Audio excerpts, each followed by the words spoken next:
Hello, ici Dorine, Et Cyril, des investisseurs sereins.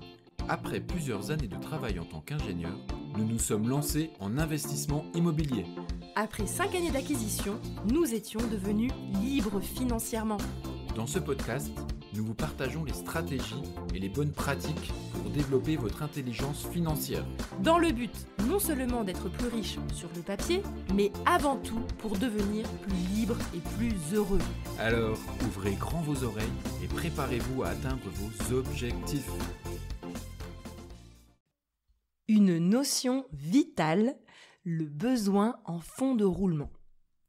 Et vous les investisseurs sereins, j'espère que vous allez bien.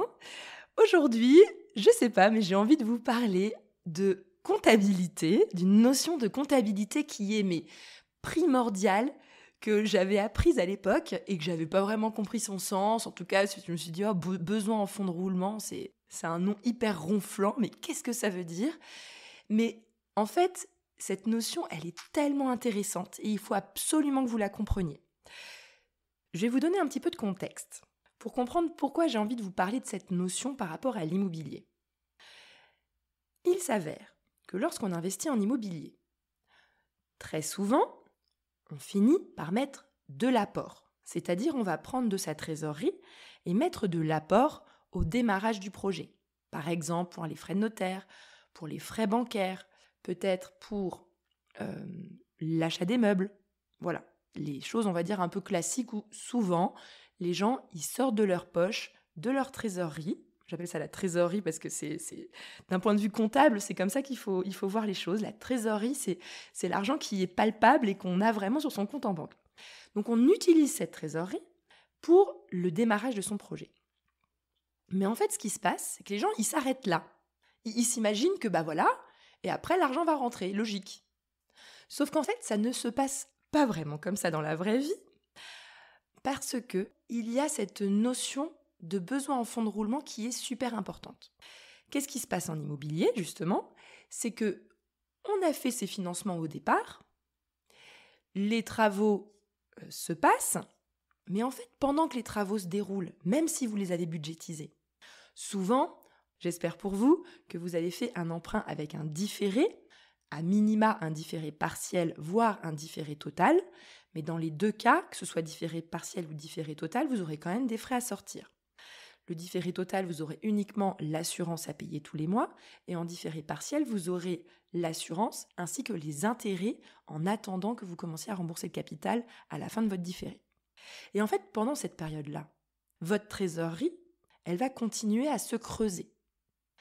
On va dire que le besoin en fonds de roulement, c'est le fameux trou qui se creuse dans la trésorerie avant que votre affaire devienne rentable et vous régénère du cash. Alors malheureusement, il y a des gens, ils font carrément un projet qui n'est pas autofinancé avec un effort d'épargne. Du coup, leur trou, il se creuse non-stop jusqu'à ce qu'ils vendent. Mais bon, ça, c'est un autre sujet.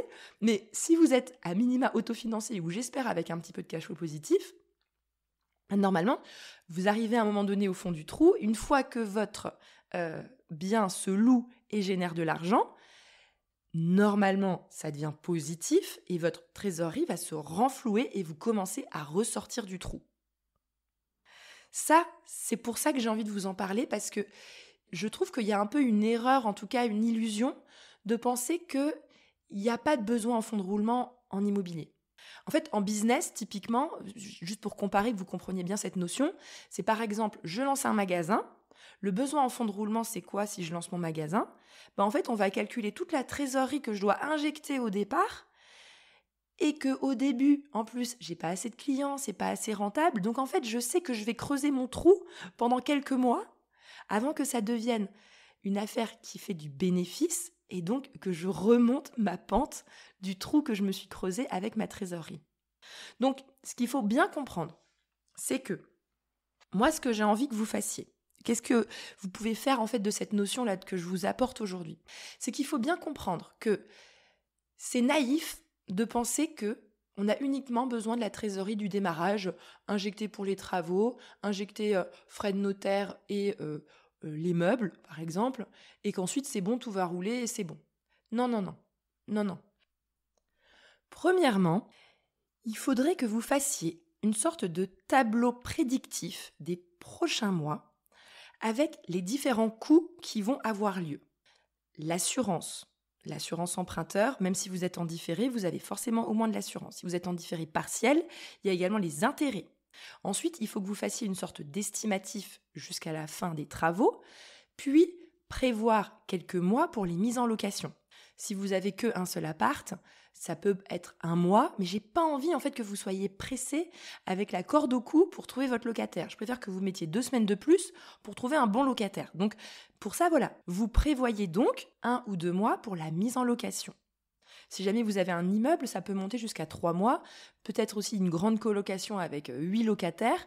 De là à ce que ce soit complet, vous pouvez peut-être lisser, on va dire, une montée en locataire sur 2 ou 3 mois.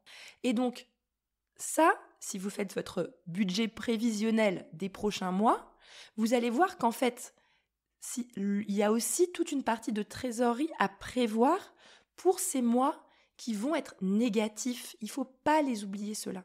Et en fait, si pendant 10 mois, vous avez 1 000 € par mois de négatif, en fait, ça revient à 10 000 € de besoins en fonds de roulement supplémentaires. C'est-à-dire que c'est intéressant de faire ce calcul. Évidemment, plus vos travaux sont importants, plus il y a un risque de dépassement. Plus vous faites un projet, on va dire, ambitieux, il faut vraiment voir venir en termes de trésorerie. Donc, la leçon numéro 1 que je veux que vous reteniez, donc premièrement, faire ce tableau. Et essayer de prévoir à l'avance le besoin en fonds de roulement que vous allez avoir, hors travaux, évidemment, ameublement, frais de notaire, frais bancaires, si jamais vous les avez injectés. Deuxièmement, je veux que vous vous mettiez en tête, mais c'est ultra important, que l'erreur, c'est de se dire c'est bon, j'ai 100 000 € de côté, je suis large, donc du coup, je vais pas trop me prendre la tête. Ouais, je vais payer les frais de notaire, je vais pas m'embêter. Ouais, bon, c'est pas grave, les frais bancaires, bon, je les sors. De toute façon, je suis pas à 10 000 € près, je suis large. Et en fait, il y en a beaucoup. Hein. Là, vous vous dites, oh là là, il y a des gens, ils ont autant d'argent de côté. Oui, il y a plein de gens qui ont cet argent de côté et qui investissent. Et en tout cas, il y a de l'argent de côté et ils se retrouvent donc en fait à se dire, comme je suis large, tout va bien. Tout va bien. Mais en fait, le problème, c'est que, ok, vous avez peut-être 100 000 € de côté, mais imaginez vous injectez avec les meubles, tout ça, les frais de notaire, 30 000 €. Mais vous n'avez pas capté, en fait, qu'il y avait encore 10 000 € ou 20 000 € de besoin en fonds de roulement sur votre projet. En fait, vous vous retrouvez avec une trésorerie à 50 000 €. Et en fait, posez-vous juste la question en termes de cash flow, parce que le cash flow, c'est de la trésorerie. Le cash flow, finalement, c'est la trésorerie qui rentre dans votre poche tous les mois avec votre investissement.